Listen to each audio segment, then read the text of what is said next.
Good morning guys. आज है 15 दिसंबर और 15 दिसंबर के द हिंदू आर्टिकल में आप सबका स्वागत है।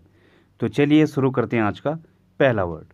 पहला वर्ड है सटलर। इसका मतलब होता है चालाक या कनिंग को कहा जाएगा सटलर। कनिंग क्या होता है?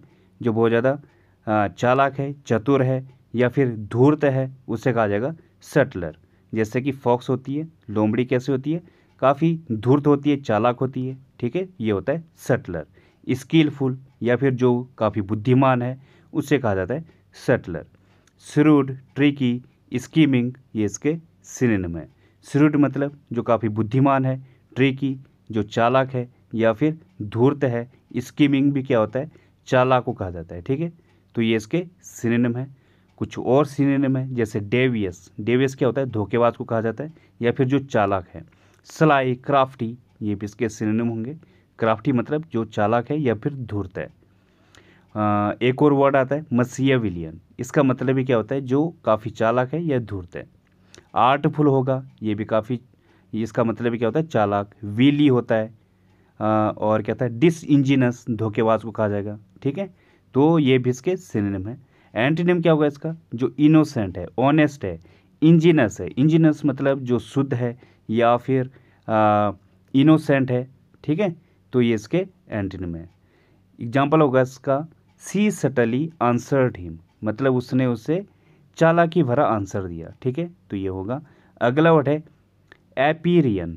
इसका मतलब होता है आकाशीय या स्वर्गीय को कहा जाएगा एपीरियन। जो ऑफ द स्काई या फिर हेवंस। हेवंस मतलब स्वर्ग, तो ये होता है एपीरियन। मतलब जो पैराडाइज, सेलेसियल, फर्मामेंट, ये इसके सिनोनिम है। फर्मामेंट भी इसमें क्या होता है? आकाशीय। सेलेसियल, ये भी क्या होता है? आकाशीय या खगोलीय। ठीक है, सेलेसियल। पैराडाइज, ये भी क्या होता है? खगोलीय या फिर आकाशीय, स्वर्गीय, ये तीनों ही मीनिंग देता है। ठीक है, एक और वर्ड आता है क्या, बहुत अच्छा वर्ड है, वेल्किन। इसका मतलब भी क्या होता है? आकाशीय। तो ये इसके सिनोनिम है। एंटीनिम क्या होगा इसका? हेल, डिसमल, ब्लीक, मिजरेबल, ये इसके एंटीनिम है। मिजरेबल मतलब दयनीय को कहा जाएगा। ब्लीक जो काफ़ी उदास है। डिसमल, ये भी क्या होता है? उदासी को कहा जाएगा। हेल, नर्क को कहा जाता है। ठीक है, तो ये इसके एंटीनिम है। एग्जाम्पल है इसका as he said the word the angel took flight towards the empyrean. जैसे ही उसने कुछ कहा, जो एंजल थी या फिर जो देवदूत था, वो आकाश की तरफ उड़ पड़ा। ठीक है, तो ये होगा इसका एग्जाम्पल। अगला वर्ड है venture.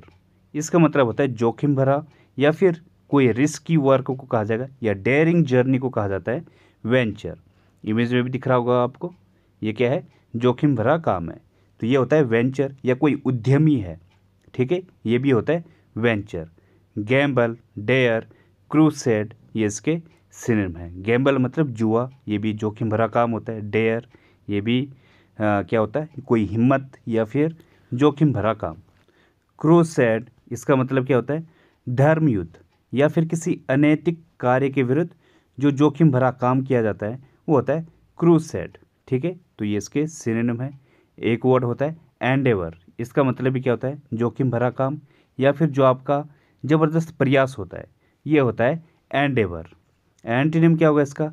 Avoid, protect, shelter, guard, ये इसके एंटीनिम है। गार्ड सुरक्षा करना, शेल्टर शरण लेना, प्रोटेक्ट करना या अवॉइड करना, किसी चीज़ को नज़रअंदाज करना, ये इसका एग्जाम्पल है इसका nothing venture nothing have gain. मतलब कोई भी जोखिम नहीं है और कोई भी लाभ नहीं है या कोई भी प्राप्ति नहीं है। ठीक है, तो ये इसका एग्जाम्पल है। तो गाइस अगला वर्ड है फॉरगो। इसका मतलब होता है त्यागना या टू डू विदाउट, मतलब किसी चीज़ को छोड़ना या त्यागना, ये होता है फॉरगो। रिनाउंस, अबेंडन, रेलिंक्विश, ये इसके सिनोनिम है। रेलिंक्विश में इसमें क्या होता है? त्यागना या परित्याग करना। अबेंडन छोड़ने को कहा जाएगा। रिनाउंस में इसमें क्या होता है? त्यागना, तो ये इसके सिनोनिम है। सीड करना होता है एब्जोर, इसका मतलब भी क्या होता है? त्यागना। ईल्ड होता है, गिव अप होता है। गिव अप मतलब छोड़ देना या परित्याग करना। ईल्ड में इसमें क्या होता है? त्यागना, तो ये भी इसके सिनोनिम होंगे। एस यू होता है, बहुत अच्छा वर्ड है एस यू, ESCHEW, छोड़ना। फोरसेक करना, छोड़ देने को कहा जाता है। एब्सटेन, ये भी क्या होता है, छोड़ना या नज़रअंदाज करना। या जैसे कई लोग क्या करते हैं, फैटी जो फूड होता है उसको एब्सटेन करते हैं, ठीक है, उसका त्याग करते हैं, तो ये होता है। एंटीनिम क्या होगा इसका, अडॉप्ट करना या रिमेन, क्लेम करना, ठीक है, एजर्ट करना, होल्ड करना, अपने पास रखना, ठीक है, ये इसके एंटीनिम है। एग्जाम्पल है इसका, council members were asked to forgo their pay raises. जो काउंसिल मेंबर्स थे उनसे रिक्वेस्ट की या उनसे कहा गया, क्या कहा गया था, जो उनकी सैलरी रेज है, जो उनकी सैलरी बढ़ोतरी है, उसको त्यागने की बात, ठीक है, तो ये होगा। अगला वर्ड है प्लंक। इसका मतलब होता है फेंकना या टू ड्रॉप और थ्रो, ये होता है प्लंक, किसी चीज़ को फेंकना या धम से नीचे लगाना, ये होता है प्लंक। ड्रॉप करना, प्लम्प, डंप, प्लंज, ठीक है, ये इसके सिनोनिम है। फेंकने को कहा जाएगा या किसी चीज़ का धड़ाम से नीचे गिर रहा है अगर कोई चीज़, तो ये होता है प्लंक। जैसे शेयर मार्केट है, समटाइम्स इट प्लंक्ड, कब कभी वो क्या होता है, नीचे गिर जाता है बहुत धड़ाम से, तो ये होता है प्लंक। एंटीनिम क्या होगा इसका, होल्ड या राइज करना, स्टार्व करना या इम्बार्क, शुरुआती को कहा जाएगा, ठीक है, तो ये इसका एंटीनिम होगा। एग्जाम्पल है इसका, he plunked the money on the table, उसने टेबल पर जोर से पैसों को फेंक मारा, ठीक है, या जोर से फेंका, तो ये इसका एग्जाम्पल है। अगला वर्ड है साइडल। इसका मतलब होता है दुबक कर चलना या टू मूव साइडवेज, मतलब दुबक कर चलना या फिर दबे पांव चलना, ये होता है साइडल। या लड़खड़ा कर चलना, लिंगर करना, ठीक है, आराम से खिसकना, ये होता है साइडल। स्लाइड, स्लिंक, क्रीप, ये इसके सिनोनिम है। क्रीप मतलब रेंगते हुए निकलना, तो ये इसके सिनोनिम है। एंटीनिम क्या होगा इसका, स्ट्राइड, पेस, मार्च, ये इसके एंटीनिम है। स्ट्राइड मतलब लंबे लंबे कदम करके तेज़ी से चलना या लंबे डग रख कर तेज़ी से चलने को कहा जाएगा स्ट्राइड। पेस मतलब स्पीड को कहा जाएगा। मार्च में भी क्या होता है, तेज़ी से चलना, तो ये इसका एंटीनिम है। एग्जाम्पल है इसका, a young man sidled up to me and said may I help you. एक जवान लड़का मेरे पास दुबक कर आया या आराम से आया और मुझसे कहा कि क्या मैं आपकी सहायता कर सकता हूँ, ठीक है, तो इसका एग्जाम्पल है। तो गाइस अगला वर्ड है इनएडवर्टेंट। इसका मतलब होता है बेपरवाह या इनअटेंटिव को कहा जाएगा इनएडवर्टेंट, जो रेकलेस हो, बेपरवाह हो, किसी चीज़ की परवाह ना करे। जैसे कि एग्जाम्पल है, जैसे कि इमेज में दिख रहा होगा, यहाँ पे ये गाड़ी वाला है, ट्रक वाला है, ये आगे बैरियर लगा हुआ है, ये उसकी परवाह करे बिना स्पीड में जा रहा है, ठीक है, ये होता है इनएडवर्टेंट। केयरलेस, नेग्लिजेंट, अनविटिंग, ये इसके सिनोनिम है। विट मतलब क्या होता है, बुद्धिमत्ता, और अनविट मतलब जो क्या है, दिमाग से काम ना ले, ठीक है, बेपरवाह हो, वो होता है अनविट। तो अनविटिंग बेपरवाह को कहा जाएगा। नेग्लिजेंट जो लापरवाह है, केयरलेस है, ठीक है, तो ये इसके सिनोनिम है। हीडलेस होता है, हीड मतलब क्या होता है, कोई अगर किसी चीज़ पर ध्यान दे रहा है, और हीडलेस जो किसी चीज़ पर ध्यान नहीं दे रहा है, बेपरवाह है, ठीक है, अनइंटेंशनल है, एक्सीडेंटल है, ठीक है, रेकलेस है, ये इसके सिनोनिम है। एंटीनिम क्या होगा इसका, केयरफुल, डेलिबरेट, जो जानबूझ के कर रहा है, इंटेंशनली कर रहा है, ठीक है, तो ये इसके एंटीनिम है। एग्जाम्पल है इसका, the government has said it was an inadvertent error. Government ने कहा कि ये कैसा था, एक अनजाने में की हुई गलती थी, ठीक है, तो ये इसका एग्जाम्पल है।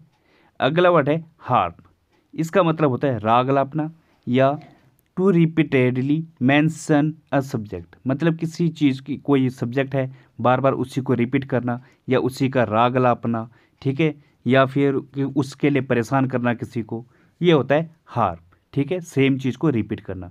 रिपीट, रीइटिरेट, इटिरेट, ये सारे इसके सिनोनिम है। इटिरेट मतलब भी क्या होता है, रिपीट करना या बार बार उसको कैलकुलेट करना, ठीक है, तो ये इसके सिनोनिम है।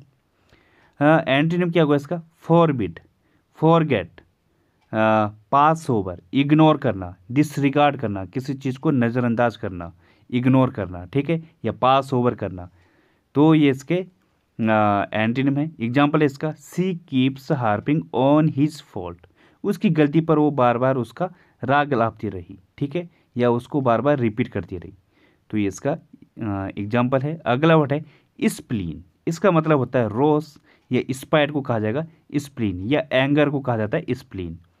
वैनम, हैटर्ड, रैंकर, ये इसके सिनोनिम है। रैंकर में इसमें क्या होता है, रोष या गुस्सा। हैटर्ड, किसी से द्वेष करना। वैनम, ये इसके सिनोनिम है। वैनम में इसमें क्या होता है, किसी के लिए द्वेष भावना रखना। या रैथ, एक्रीमनी, ये भी इसके सिनोनिम होंगे। गुस्से को कहा जाता है रैथ, या रोष को कहा जाता है रैथ, और एक्रीमनी। गॉल होता है, बाइल होता है, ठीक है, तो ये भी इसके सिनोनिम है। इनका मतलब भी क्या होता है, रोष या गुस्सा या एंगर। एंटीनिम क्या होगा इसका, गुड ह्यूमर, काइंडलीनेस और बेनेवोलेंस। मर्थ, ये इसके एंटीनिम है। मर्थ मतलब खुशी को कहा जाता है, हैप्पीनेस को कहा जाता है मर्थ। बेनेवोलेंस जो अच्छे दिल का है, या फिर खुशहाल दिल का है, वो होता है बेनेवोलेंस। काइंडलीनेस है, दयालु है, ठीक है, तो इसका एंटीनिम है। एग्जाम्पल है इसका, he vented his spleen on her, उसने अपना रोष उस पर निकाला, ठीक है, तो ये इसका एग्जाम्पल होगा। तो गाइस आज की पहली ईडियम है अ लाइव वायर, इसका मतलब होता है लाइवली एंड एक्टिव, मतलब जो जिंदा दिली व्यक्ति है उसे कहा जाता है अ लाइव वायर। जैसे एग्जाम्पल है, John is such a live wire, he is a good source of entertainment. जो जॉन है वो एक इस तरीके का जिंदा दिली व्यक्ति है कि वो एंटरटेनमेंट का एक ज़बरदस्त सोर्स है, ठीक है, उसके अंदर एक ज़बरदस्त पावर है एंटरटेनमेंट की, ठीक है, इस तरीके का वो जिंदा दिली व्यक्ति है, तो ये इसका एग्जाम्पल होगा। अगला वर्ड है लॉन्ग शॉट, इसका मतलब क्या होता है, लिटिल चांस ऑफ सक्सेस, मतलब सफलता की कम संभावना को कहा जाएगा लॉन्ग शॉट। जैसे एग्जाम्पल है, the mule is a long shot but if he wins the bet will be a very good payment. जो म्यूल है वो कैसा है, वो उसकी जीतने की काफ़ी कम संभावना है, लेकिन अगर वो जीतता है तो जो अमाउंट होगी पेमेंट की वो एक ज़बरदस्त होगी, अच्छी होगी, वेरी गुड होगी, ठीक है, तो इसका एग्जाम्पल है। अगला वर्ड अगली ईडियम है मैन ऑफ लेटर्स, इसका मतलब होता है स्कॉलर, कोई विद्वान या फिर लेखक को कहा जाता है मैन ऑफ लेटर्स। अगर कोई मैन ऑफ लेटर्स है मतलब वो लेखक है। जैसे एग्जाम्पल है, mister Miller gave up his career as a doctor to become a man of letters. जो मिस्टर मिलर हैं उन्होंने जो है अपने डॉक्टर का जो करियर है उसको गिव अप कर दिया, गेव अप कर दिया मतलब छोड़ दिया, क्या बनने के लिए, एक लेखक बनने के लिए, ठीक है, तो ये होगा। अगली ईडियम है बीवर अवे, इसका मतलब होता है वर्क हार्ड या कठिन श्रम करने वाले को कहा जाएगा बीवर अवे, मतलब जो कठिन कार्य करते रहता है या श्रम करने वाला है जो, उसे कहा जाता है बीवर अवे।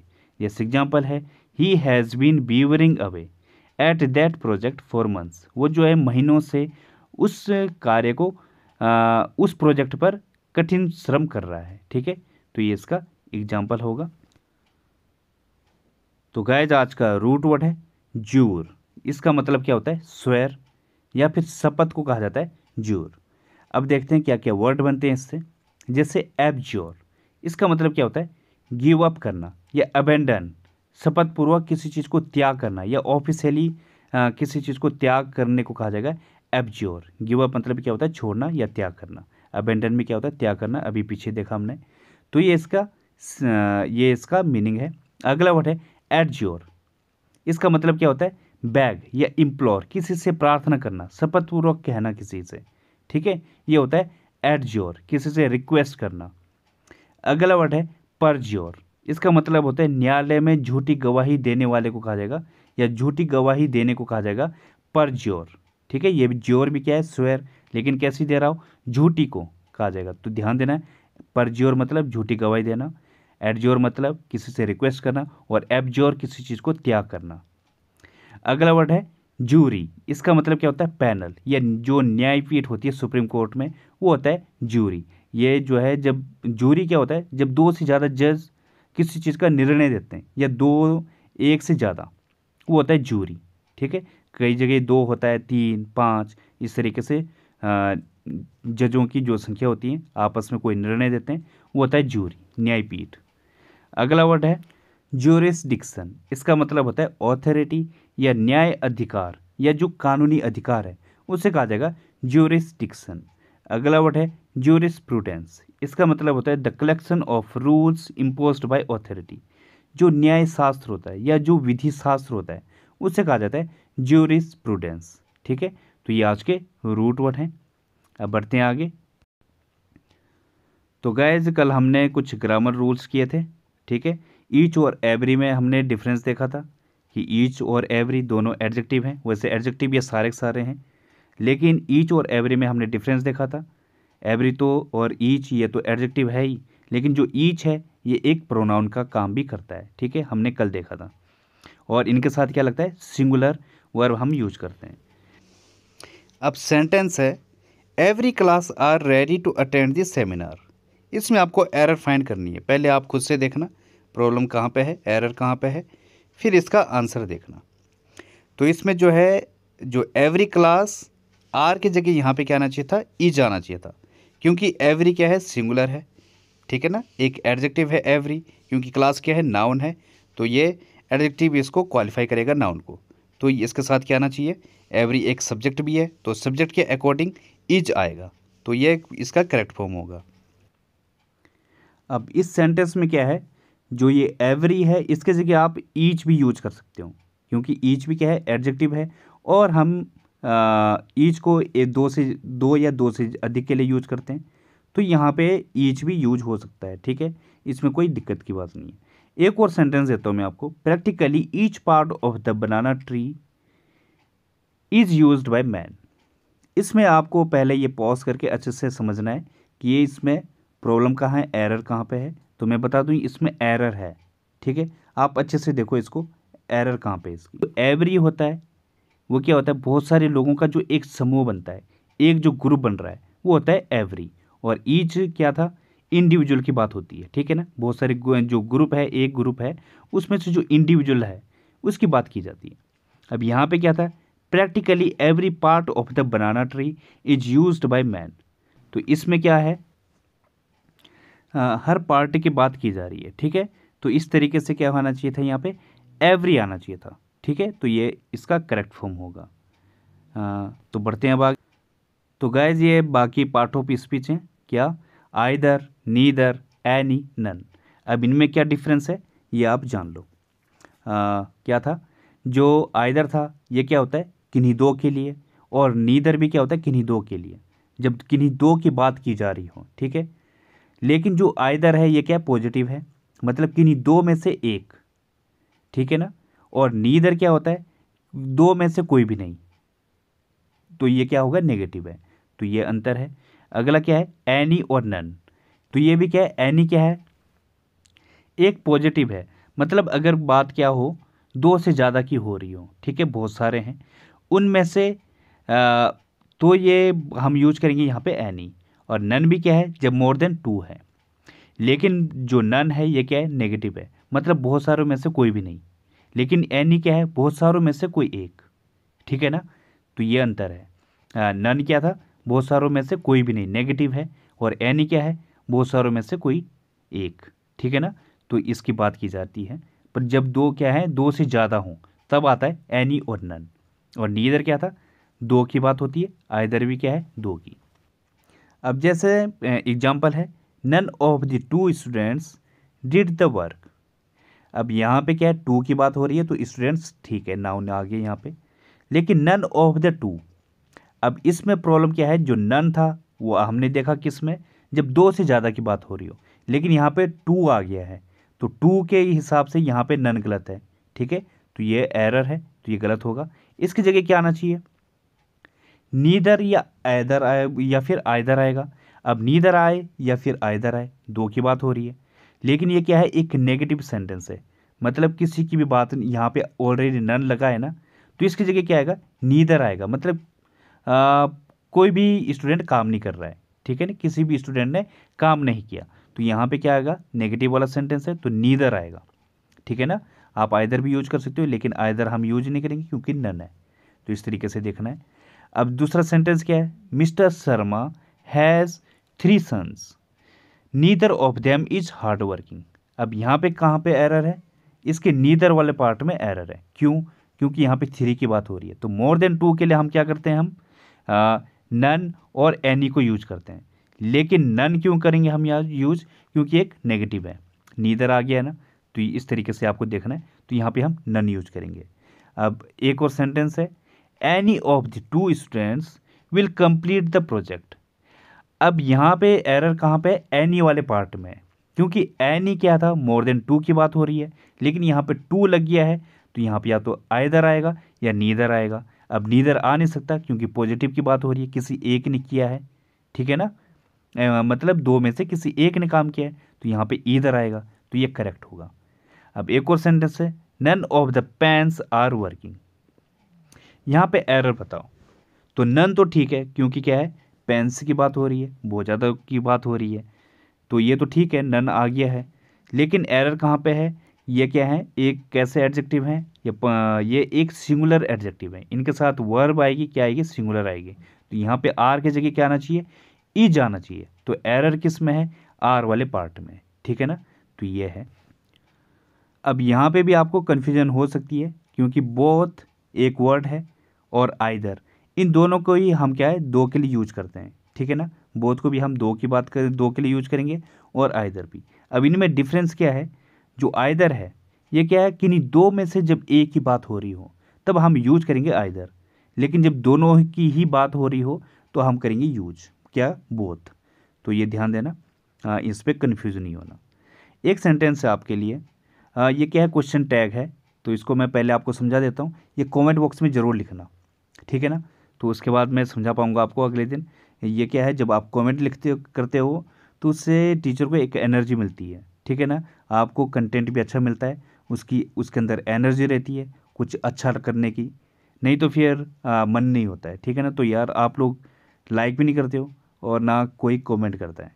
तो ये सेंटेंस है, सॉल्व करना, करोगे तो फ़ायदा तभी होगा। अब यहाँ पे क्या है, क्वेश्चन टैग है, neither of them attended the function. यहाँ पे क्या आएगा ये आपको मुझे बताना है, डिड ही आएगा या डिड दे आएगा। अब यहाँ पे क्या है, डिड क्यों लिखा मैंने, यहाँ पे डज क्यों नहीं लिखा? क्योंकि यहाँ पे अटेंडेड आ गया है, ये क्या है, पास्ट में है, तो पास्ट के लिए क्या आता है, डिड आता है। अब यहाँ पे डिड लगा है, यहाँ पे डिडंट क्यों नहीं लिखा मैंने? क्योंकि यहाँ पे नीदर है, और नीदर आपको पता है एक अगर नेगेटिव में हो तो जो इसका क्वेश्चन टैग होता है वो पॉजिटिव में होता है, ठीक है ना, इतना तो पता होगा। कुछ और डिटेल आप लिख सकते हो तो ज़रूर लिखना। तो ठीक है, ये आपके लिए है, आप ये ज़रूर लिखना, बाकी इसको हम कल करेंगे, ठीक है। तो थैंक यू गाइज, धन्यवाद।